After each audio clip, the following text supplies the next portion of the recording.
مامۆستایەک پرسیارێک کچکەم هەبوو تەفسیرێکی ئاەتێکم دەویست. مامۆستا لە سوڕەتی تەحریم ئاەتی 1 مامۆستا دەڵێتن شتێک لەسەر خۆت حەرام مەکە کە خودا حەڵالی کردووە.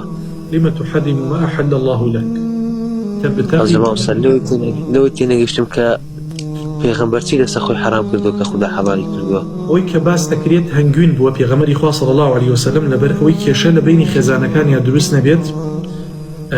بۆیە پێغەمبەری خوا صلی الله عليه وسلم وتی من ئیتر لەمە بەدواوە هەنگوین ناخۆم. باشە دیار بوو یەکێک لە خێزانەکانی هەنگوینی داوە پێی خێزانێکی تری پێی ناخۆش بوو. طبعا ئەو سیڕە لە بینی یعنی ئەو غیرەیە هەیە. ئەو بۆ پێغەمبەری خوا صلی الله عليه وسلم بۆ ڕازیکردنی خێزانەکانی ئەو بوتی من ئیتر بۆ هەمیشە نایخۆم. ئاجاری وا هەیە ئەو لە ژیانی هەموو کەسێک ڕۆدا.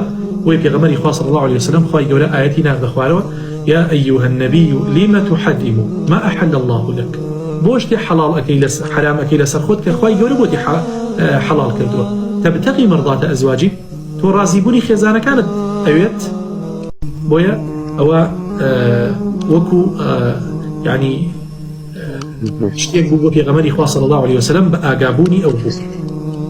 وای مامۆستا وایە بەس لە مەجلیسەش دانیشتم یعنی زۆر بە ناڕێکی باسی ئەو مۆزوعیان دەکرد و لەسەر پێغەمبەری و کە پێغەمبەر لەگە خزمەتکارەکەی خۆی یعنی ئەو ئیشە خراپانی کردو کە ئێستا ناو کۆمەلگانە باوە. ئەوانە مولحیدە برامەکەم خەڵکانی دژەدین بۆ ناشێنکردنی هەر ڕەمزێکی ئیسلام ئامادەن هەزارەها بوتان و هەزارەها قسەی ناشیاو بکەن.